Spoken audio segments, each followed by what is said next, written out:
Journalist Steve Rosen says Eddie Van Halen was surprised by the success of Van Halen's debut album. And he talks about it with us on Rock History Music. Well, you mentioned the record company and maybe didn't quite believe in it, but he was surprised by the fact the first album, he had told you, he was surprised by the success of the first album. Yeah, and in fact, he tells me that the first time we meet at the whiskey, he was just so unassuming about it. Because I knew about their deal. I knew they had a big deal on Warner Brothers, which was extraordinary in and of itself. They were like the first of all the strip bands, the local bands to like really make it big.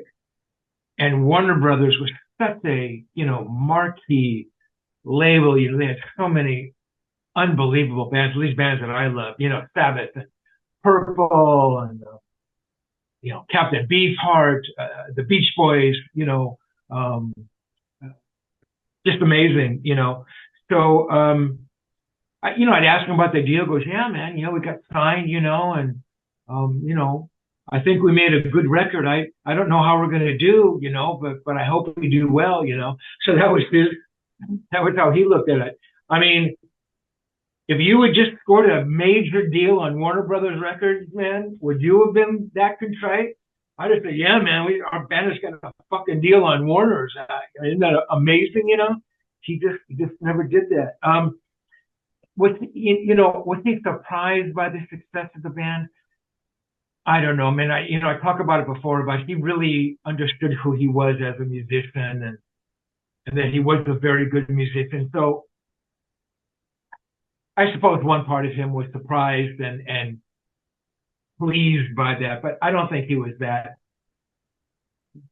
shocked by it. I mean, I think he knew what he was doing was unique and that, they were kind of paving the way for other bands. And, the success of the record was just kind of, part of what he did. I mean, yes, of course he was pleased and blown away by it, but I don't know how surprised he was, really. I don't think he ever would have really said that. Oh yeah, man, we sold 200,000 records or 1,000,000 records, but I think deep down that's what he thought. It goes in the same way if I said to him, my God, that's amazing. You got that record deal. He goes, yeah, we got a deal. It's just like the fact that the record sold was just, that's just part of his thing, it being Edward Van Halen. So I like Eddie's comments on Ace Frehley's solo album. I mean, that's by far the most successful of those 4 Kiss solo albums. By far. I should kind of say up front, I've never been a Kiss fan. I never understood Kiss, and Ed talks about Ace, being kind of an influence on him. Then there's all those rumors about Ed joining Kiss, and I have no idea what that's about. I never asked him about that. He never said anything. But I think did he not say that Ace was an okay guitarist, but that was about it, or? Yeah, it's funny. He actually, there's a bit in there where I think he's trying, and he's got a guitar in his hand, and he's talking about Ace, and he did like Ace way more than he liked the other records from the other guys. But I think he thought Ace was okay. But I think he was talking about Ace, and he goes, I think Ace, has like this kind of a vibrato, and he plays the vibrato, and it's kind of like, it's like a non-committal vibrato. It doesn't quite, vibrato up into the quarter or whatever the semitone is supposed to be, and just kind of wavers in between it, which is a sign of a guitar player that really doesn't have a brilliant finger vibrato, a la Paul Kossoff or Eric Clapton, whose finger vibratos are just remarkable. And what was so funny about it is that when Ed did that, and I don't know if I wrote it or not, I think I did, I go, what was so funny about that is that it sounded eerily similar to my finger vibrato. I mean, that's how I kind of half wiggle, not knowing how much you had to bend the string. But I think he did have some respect for Ace, for sure.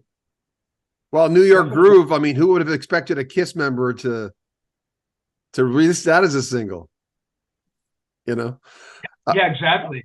Tone Chaser is the brand new book by Steve Rosen, who knew Eddie Van Halen going way back to 1977.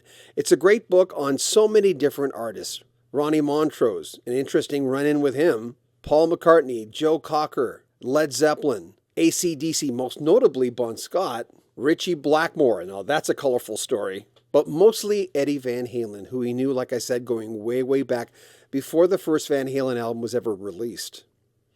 There's so much inside information in this book. It's one of my favorite books that I've read in a long time, and I really enjoy talking to Steve. His stories are magical, really. There'll be links in the description where you can pick it up. Remember, if you want to contribute to the channel, if you want to make a donation, there are links on every one of our videos to PayPal. You can make a PayPal donation, you can join our Patreon, get early access to all our videos. But remember, subscribe to the channel, like our videos, comment on them, and share them on social media.